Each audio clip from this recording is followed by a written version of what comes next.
माननीय उपप्रधानमन्त्री एवं गृहमन्त्री श्री रवि लामिछानेलाई रोस्टममा आउन आग्रह गर्दछु।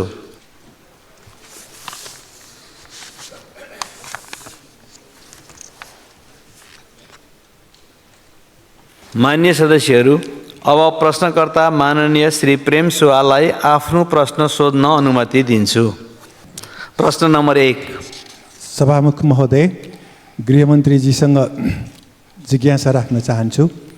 सम्पत्ति छानबिन प्रभावकारी नहुँदा भ्रष्टाचार र कमिसन चुनौती भइरहेको धेरै समय भयो। पञ्चायत कालदेखि बहुदल र गणतन्त्रको यो अवधिसम्म कसको विरुद्ध भ्रष्टाचारको मुद्दा दर्ता भयो? पञ्चायत कालदेखि गणतन्त्र र बहुदलसम्मका सार्वजनिक पदमा बस्नेहरू, अझ त्योभन्दा अगाडि बस्नेहरूलाई समेत सम्पत्ति छानबिनमा ल्याइएको भए सजिलो हुने होइन र? धन्यवाद। सम्माननीय सभामुख महोदय मार्फत माननीय प्रेम सुवालजीले उठान गर्नुभएको प्रश्नको जवाफ प्रस्तुत गर्ने अनुमति चाहन्छु। मान्यज्यूले उठान गर्नुभएको विषय मेरो कार्यक्षेत्र रहेको मन्त्रालय अन्तर्गत त हो नै, तर त्यति मात्र नभएर समग्र सरकारकै क्षेत्राधिकारमा पर्ने बेहोरा समेत सम्मानित सदन समक्ष अनुरोध गर्दछु। तर सरकारमा रहेको सेवा प्रवाह र सुशासनसँग सम्बन्धित मन्त्रालयको नेतृत्व समेत लिएकाले भ्रष्टाचार नियन्त्रणका लागि इमानदार रूपमा प्रयासरत रहेको कुरा निवेदन गर्न चाहन्छु। भ्रष्टाचार नियन्त्रणका लागि हामीसँग संरचना नभएको होइन, संवैधानिक आयोगहरू छन्, अख्तियार नै छ, तर विभिन्न कारणहरूले, विभिन्न अडचनहरूले गर्दा आशातीत प्रतिफल प्राप्त गर्न नसकेको जनगुनासो र माननीयज्यूहरूको गुनासो कायमै छ। सरकारले न्यूनतम नीतिगत प्राथमिकता र साझा सङ्कल्पमा भ्रष्टाचार र अख्तियारको दुरुपयोगसँग जोडिएका विषयको छानबिन र अनुसन्धान गरी कुनै पनि कालखण्डमा भएका भ्रष्टाचार र सोही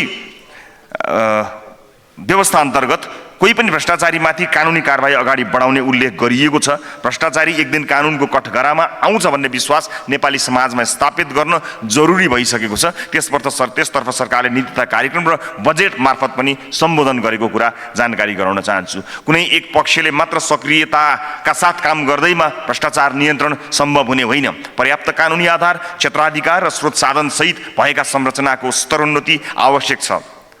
मेरो र उसको नभनिकन सबैका पालामा चर्चामा आएका प्रत्येक प्रकरणको छानबिनका लागि राजनीतिक नेतृत्व तयार हुने र अख्तियार प्राप्त निकायले राजनीतिक स्वार्थ प्रेरित नभई निष्पक्ष रूपमा अनुसन्धान र अभियोजन गर्ने हो भने न्यूनीकरण हुँदै भ्रष्टाचार नियन्त्रण सम्भव छ। भ्रष्टाचारका घटना समेत राजनीतिक दाउपेचको शिकार हुने विद्यमान प्रवृत्ति सच्याउन जरुरी रहेको तर्फ पनि यस सम्मानित सदनको ध्यान आकर्षण गराउन चाहन्छु। र विशेष गरेर गृह प्रशासन र गृह मन्त्रालयमा करिब 3 महिना मैले नेतृत्व लिइसकेपछि निरन्तर रूपमा भ्रष्टाचार नियन्त्रणका लागि भएका कारबाहीहरूका बारेमा सदनलाई जानकारी नै छ, मान्यज्यूहरूलाई जानकारी नै छ। त्यसैले निरन्तर रूपमा चलिरहेका फरार अभियुक्तहरूको गिरफ्तारी, यी सबै कुराहरूको फेरिस्त मैले सम्मानित सदनमा बताइराख्नु पर्दैन।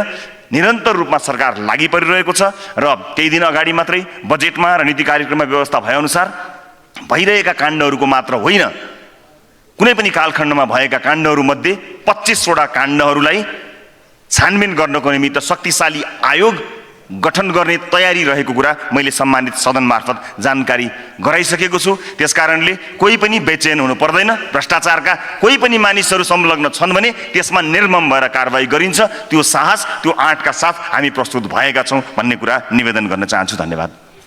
नेपालीको सम्पत्ति सीमाङ्कन र विदेशमा सम्पत्ति राख्न नपाउने कानुनी व्यवस्था गरिएको भए सम्पत्ति शुद्धिकरणमा मद्दत पुग्ने होइन र? झुठा बोल्नेहरूको, सरकारमा ठुला पदमा बस्नेहरूको नै सम्पत्ति धेरै भएको विषयमा मन्त्रीज्यू कति सहमत हुनुहुन्छ?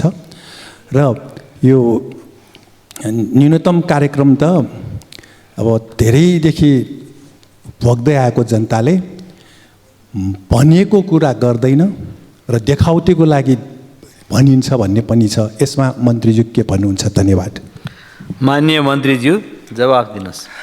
सम्माननीय सभामुख महोदय मार्फत म माननीयज्यूलाई यो प्रति प्रश्नका लागि बताउन चाहन्छु। सम्पत्तिको सीमा सम्बन्धी कानुन सदनले निर्माण गर्ने यो थलो नै हो। त्यसका लागि म सकारात्मक छु, हामी सकारात्मक छौँ, सरकार सकारात्मकै छ। त्यसको पहलका लागि सदनले कानुन बनाएरै व्यवस्था गर्ने कुरामा एकमत हुने वातावरण बन्न सकोस्, त्यसका लागि आफ्नो भूमिका निर्वाह गर्ने प्रतिबद्धता म माननीय ज्यू समक्ष राख्न चाहन्छु। र झुटो बोल्ने लगायतका यी व्यवहारसँग सम्बन्धित कुराहरू, यी मोरल भ्याल्युसँग सम्बन्धित कुराहरू हुन्। त्यसकारणले जननिर्वाचित जनप्रतिनिधि अझ पदाधिकारीहरूले झुट बोल्ने, गलत गर्ने कुराहरूलाई यसै पनि स्वाभाविक रूपमा त्यसलाई अस्वीकार्य हुन्छ नै हुन्छ। तर त्यो जिम्मेवारी बोधका साथ सबैजना अगाडि बढौँ भन्न चाहन्छु। सरकारले प्रस्तुत गरेका न्यूनतम साझा कार्यक्रम लेखनमा मात्र सीमित नहुन् भन्नका लागि हामी निरन्तर कार्यरत छौँ। जति सकिन्छ त्यसलाई अधिकतम सदुपयोग गरेर त्यसमा इमान्दारिताका साथ काम गर्ने प्रतिबद्धता व्यक्त गर्न चाहन्छु। र मलाई विश्वास छ माननीय ज्यूहरूले सरकारले अहिले गरिरहेको कार्यलाई नजिकबाट हेरिरहनु भएको छ भन्ने मैले आशा लिएको छु। धन्यवाद।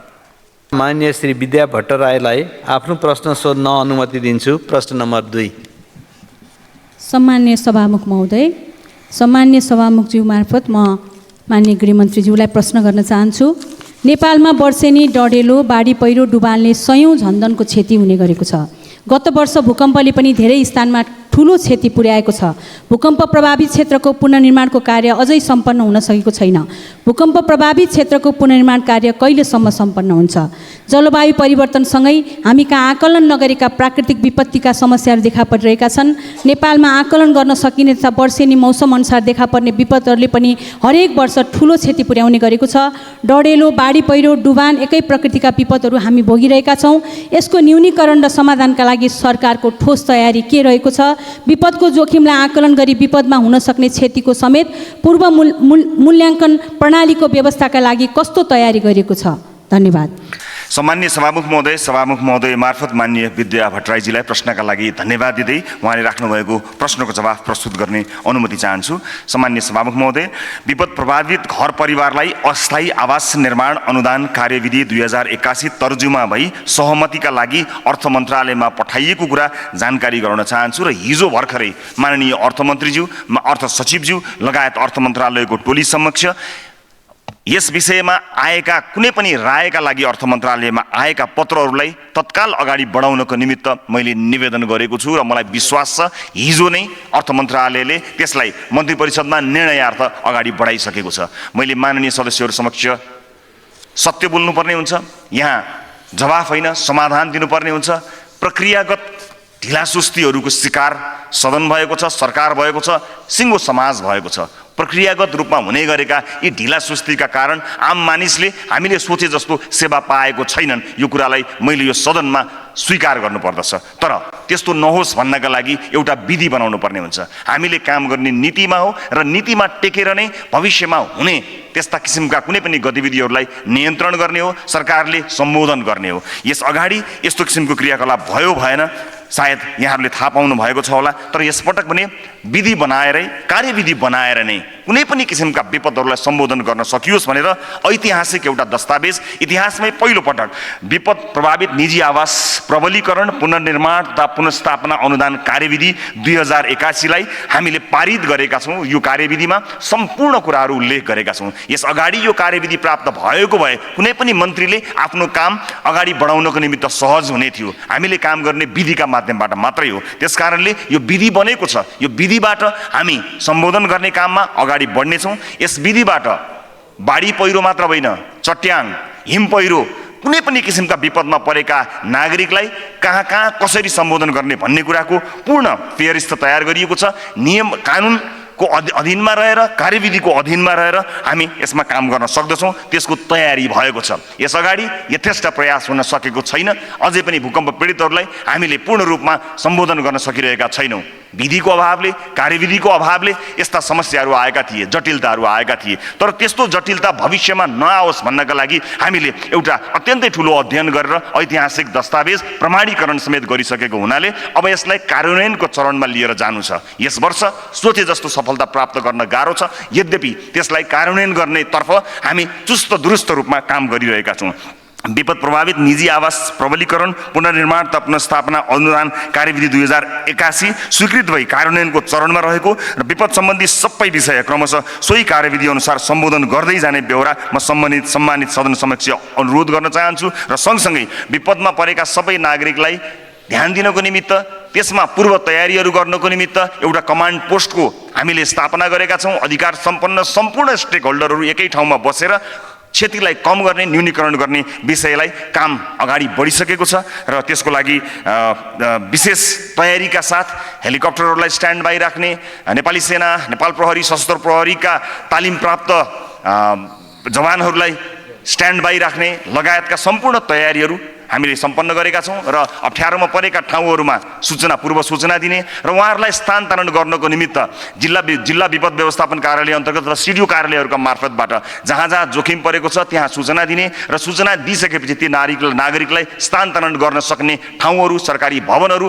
ती भवनहरूमा लत्ता कपडा खाद्यान्नको व्यवस्था हामीले गरेका छौँ र यसपटकको तयारी अलिकति विभिन्न निकायहरूसँग छलफल गरिएको तयारी भएको हुनाले न्यूनीकरणमा हामी सफल हुन्छौँ भन्ने विश्वास लिएका छौँ। तर आगामी वर्ष अझ बढी प्रभावकारी ढङ्गले काम गर्नको निमित्त हामीलाई यस कार्यविधिले सघाउनेछ भन्ने कुरा माननीयज्यूलाई सम्मान्य सभामुख मार्फत जानकारी गराउन चाहन्छु। धन्यवाद।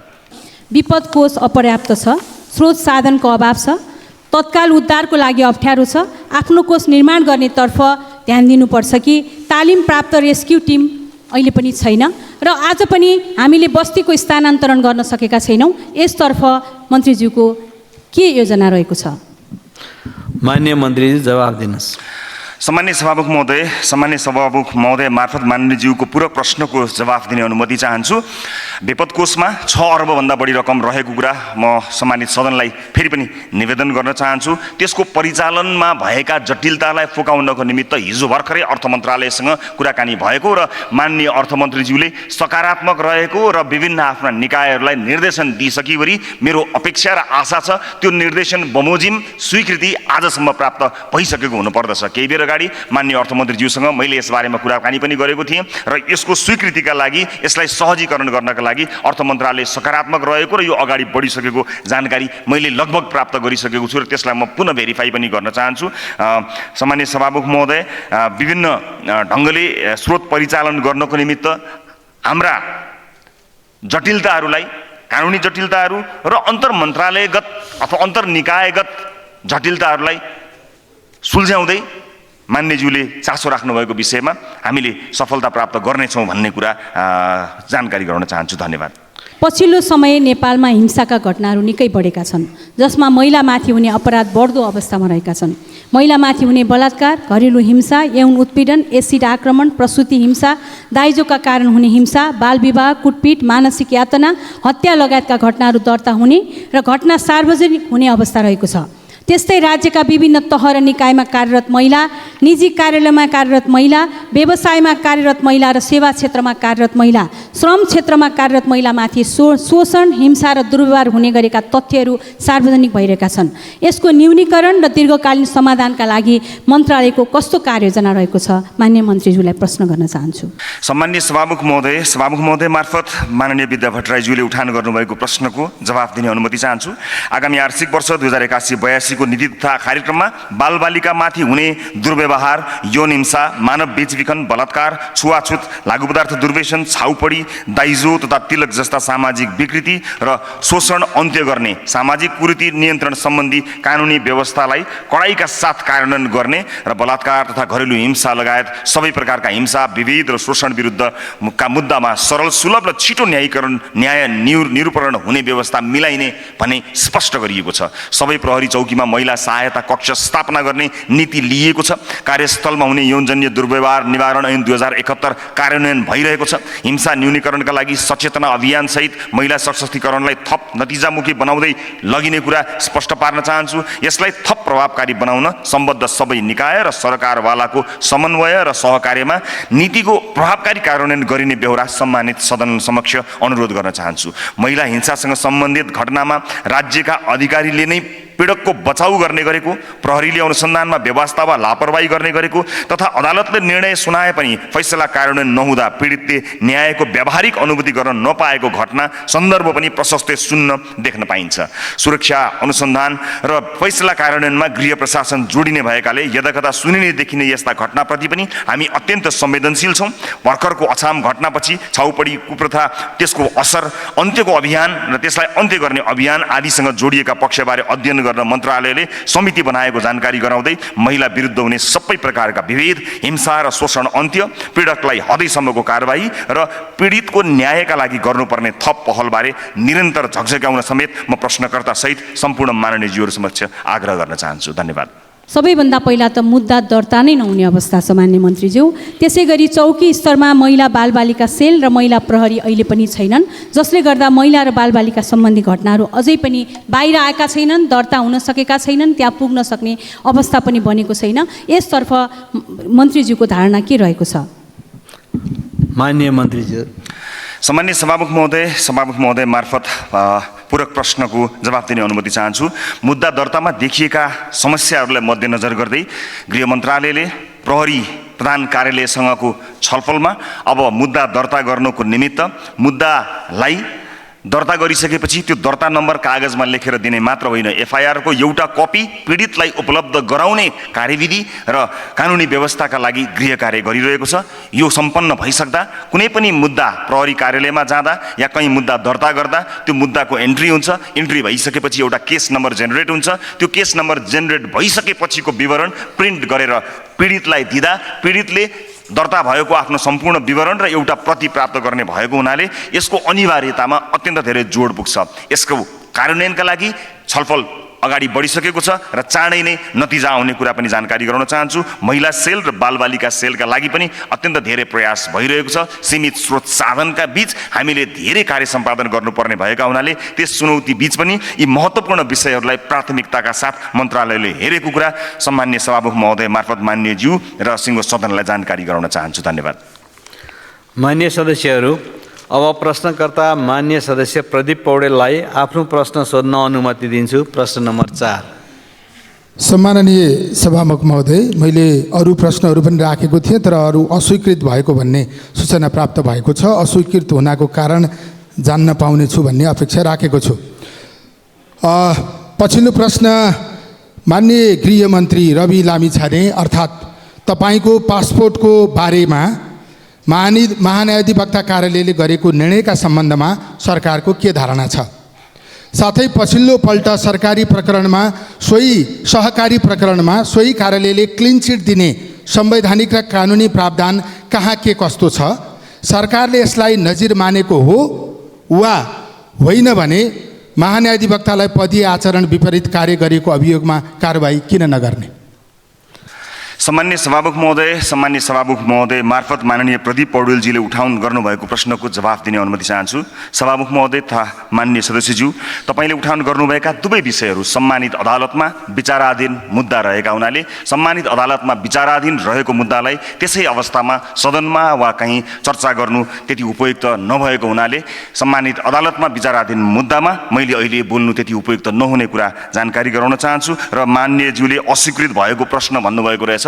म सम्मानित सदनलाई जानकारी गराउन चाहन्छु, त्यो प्रश्न मबाट अस्वीकृत भएको होइन, मसम्म आएको होइन। हुनसक्छ कुनै कारणवश सदनकै कुनै प्रक्रियागत रूपमा अस्वीकृत भएको भए थाहा छैन। मेरा लागि सबै प्रश्नहरू स्वीकृत छन्। सभामुख महोदयबाट यदि तपाईँले अनुमति प्राप्त गर्नुभयो भने अस्वीकृत गरिएको भनिएको प्रश्न मलाई सोध्न सक्नुहुन्छ भन्ने कुराको जानकारी सम्मान्य सभामुख महोदय मार्फत जानकारी गराउन चाहन्छु। धन्यवाद। पूरक प्रश्न केही छ मान्यज्यू? मेरो प्रश्न संसद सचिवालयबाट विषयमा अस्वीकृत भएको हो, राख्न सक्नुहुनेछ। त्यो पनि म जानकारी गराउन चाहन्छु। माननीय मन्त्रीज्यूले अदालतको सम्मानका लागि त्यो प्रश्नको उत्तर बाँकी राख्नुभयो। म पनि अदालतलाई सम्मान गर्दै पूरक प्रश्न नराख्ने जानकारी गराउन चाहन्छु। मन्त्रीले त के भन्नु परेन नि। अब माननीय मन्त्रीज्यू, अब आसन ग्रहण गर्न सक्नुहुन्छ। हस्, धेरै धेरै धन्यवाद। सम्मान्यज्यूको अनुमति हुन्छ भने भर्खर उठेका केही विषयमा जवाफ दिनु जरुरी हुन्छ कि? विशेष गरेर परिचय पत्रको धेरै प्रश्नहरू आएको हुनाले सम्मान्यज्यूबाट अनुमति प्राप्त हुन्छ भने म राष्ट्रिय परिचय पत्र सम्बन्धी उठेका प्रश्नको जवाफ दिन चाहन्छु। शून्य र विशेष समयमा वा आकस्मिक समयमा उठेका प्रश्नहरूको पनि उहाँले जवाब दिन चाहनु भएकोले संक्षिप्तमा प्रश्न दिनको लागि उत्तर दिनको लागि प्रश्नको म माननीय मन्त्रीजीलाई अनुमति दिन्छु। सम्माननीय सभामुख महोदय, अनुमतिका लागि धेरै धेरै धन्यवाद दिन चाहन्छु। राष्ट्रिय परिचय पत्र सम्बन्धी विषय धेरै प्रश्नहरू आएका हुनाले म यसबारे सबैलाई स्पष्ट पार्न चाहन्छु। राष्ट्रिय परिचय पत्र एउटा त्यस्तो परिचय पत्रका अवधारणामा अगाडि बढेको छ जसले सदनमा र सडकमा उठेका धेरै प्रश्नहरूको जवाफ दिन्छ। कतिवटा कागज लिने, कतिवटा परिचय पत्र बोक्ने, कति नागरिकले दुःख पाउने, कति विवरण भर्नुपर्ने भन्ने विषय सदनमा र विभिन्न ठाउँमा निरन्तर उठिरहन्छ सभामुख महोदय। त्यसैलाई न्यूनीकरण गर्नको निमित्त राष्ट्रिय परिचय पत्रलाई एउटै मात्र परिचय पत्र हुँदा अलमोस्ट सबैतर्फ काम गर्न सकिने अवधारणाका साथ अगाडि ल्याइएको छ। अहिले राष्ट्रिय परिचय पत्र बनाउने जुन भिड लाइन लागेको छ भनेर भनिएको छ, त्यसमा केही कुरा स्पष्ट पार्न चाहन्छु सम्माननीय सभामुख महोदय। सबैभन्दा पहिला भदौ मसान्तसम्म पनि कसैले भरिसक्नु भएनछ भने पनि यी 28 जिल्लाहरूमा पहिलो चरणमा नसक्दा पनि हामीले समय राखेका छौँ। भदौ मसान्तसम्मका लागि पनि यहाँहरूसँग समय छ। भदौ मसान्तसम्म भर्दा पनि तपाईँले प्राप्त गर्ने, राज्यले दिने, यहाँहरूले प्राप्त गर्ने सेवा सुविधाबाट आम नागरिकहरू वञ्चित हुनु पर्दैन। यो कुरा म स्पष्ट पार्न चाहन्छु। कथम कदाचित कसैको भदौसम्म पनि छुटेछ, कुनै कारणले, अशक्त भएका कारणले, कहीँ जानुपर्नका कारणले, कुनै पनि कारणले छुटेको रहेछ भने स्पष्ट पार्न चाहन्छु सम्माननीय सभामुख महोदय, कुनै पनि कारणले छुटे तापनि राज्यबाट प्राप्त गर्ने सुविधाबाट नागरिकलाई राज्यले कहिले पनि विमुख पार्दैन। त्यसकारणले अहिले छिटै बनाउने, सपरिवार एकैपटक बनाउने भएका कारणले लाइन लाग्न गएको छ, जसको व्यवस्थापनमा अतिरिक्त मानव स्रोत साधनको परिचालन गरिएको छ। जिल्ला प्रशासन कार्यालयहरू मार्फत स्थानीय निकायमा पनि थप जनशक्तिको प्रवाह गर्ने काम भएको छ। तर हामीलाई सूचना लिने बित्तिकै अलिकति छिटो गरौँ भन्ने हाम्रो एउटा स्वभावका कारणले पनि अलिकति भिडभाड अवश्य पनि लागेको छ। तर म सबैलाई फेरि पनि स्पष्ट पार्न चाहन्छु, भिडभाड गर्नुपर्ने आवश्यकता नै छैन, तत्काल गर्नुपर्ने आवश्यकता नै छैन। 28 जिल्लामा पहिला यसलाई कार्यान्वयन गर्ने चरणमा गएको छौँ। ती 28 जिल्लामा भदौ मसान्तसम्म पनि तपाईँले भर्नुभयो भने तपाईँको छुट्दैन, तपाईँले प्राप्त गर्ने सेवा सुविधा प्राप्त गर्नुहुन्छ। त्यसपछि पनि छुट्यो भने राज्यले तपाईँलाई तपाईँको अधिकारबाट वञ्चित गर्दैन। त्यसकारणले म मान्यज्यू पनि सदनमा प्रस्तुत हुँदाखेरि यी कुराहरूलाई सही सूचना दिने ढङ्गले प्रस्तुत भएर सहयोग गरिदिनु हुनको निमित्त अनुरोध गर्न चाहन्छु कि आम नागरिकहरूलाई सही सूचना प्रवाह गरेर मद्दत गरिदिनु भयो भने सही सूचना आम नागरिकमा पुग्छ। नत्र सधैँ राष्ट्रिय परिचय पत्रको विषय उठेको भइरहँदाखेरि आम नागरिकहरूमा अझ छिटो बनाउनु पर्ने हो कि भन्ने एउटा त्रासले गर्दा झन् भिड बढ्ने गरेको छ। फेरि पनि दोहोऱ्याउन चाहन्छु सभामुख महोदय, भदौ मसान्तसम्मका लागि पनि तपाईँहरूले भर्नुभयो भने तपाईँले प्राप्त गर्ने सुविधा प्राप्त गर्न सक्नुहुनेछ, कहीँ जाँदैन। त्यसका बावजुद पनि छुट्यो भने पनि राज्यले तपाईँलाई दिने सुविधाबाट तपाईँलाई वञ्चित गर्दैन। जो अशक्त हुनुहुन्छ, बिरामी हुनुहुन्छ, उमेर 90 वर्षभन्दा बढीको हुनुहुन्छ, उहाँहरूले, बालबालिकाहरू हुनुहुन्छ, उहाँहरूले चिन्ता गर्न पर्दैन। उहाँहरूका लागि विशेष व्यवस्था गरिनेछ। राष्ट्रिय परिचय पत्रबारे उठेको विषयलाई म यसरी नै बताउन चाहन्छु। त्यसै गरी सामान्य सभामुख महोदय, अहिले भर्खरै वैदेशिक रोजगारी विभागमा भिड नियन्त्रण गरिएन, निषेधित क्षेत्र बनाइएको हो भनेर माननीय प्रभु शाहले सोध्नु भएको थियो। निषेधित क्षेत्र छैन, तर शान्ति सुव्यवस्था कायम गर्नको निमित्त प्रहरीले धरना गरिरहेका केही मानिसहरूलाई धरना त्यो क्षेत्रमा नगर्न, त्यहाँको सेवा प्रवाहमा अप्ठ्यारो परेका कारणले अन्यत्र गराउनको केही कोसिस गरेको अवश्य पनि हुनुपर्दछ। र जहाँसम्म वैदेशिक रोजगारीमा ठगी गर्नेहरूलाई समातिएन भन्ने कुरा छ, म एउटा कुरा स्पष्ट के गर्न चाहन्छु भने अहिले पनि कालीबाटी चौकीमा अधिकांश वैदेशिक रोजगारीमा जानेहरूलाई ठगी गर्ने मानिसहरूलाई नै बढी नियन्त्रणमा लिएको देख्न सकिनेछ। त्यसकारणले म सम्मानित सदनलाई यो कुराको जानकारी पनि गराउन चाहन्छु। आज उठेका यी विषयहरूलाई, यी दुई विषयहरूलाई मूलतः मलाई राष्ट्रिय परिचय पत्रबारे आम नागरिकलाई र सदनलाई जानकारी गराउनु पर्ने विषय थियो। यी जानकारी गराएँ। म सभामुखमा सम्मान्य सभामुखज्यूलाई समयका लागि पुनः धेरै धेरै धन्यवाद दिँदै बिदा चाहन्छु। आफ्नो भनाइ यहीँ टुङ्ग्याउँछु। नमस्कार। माननीय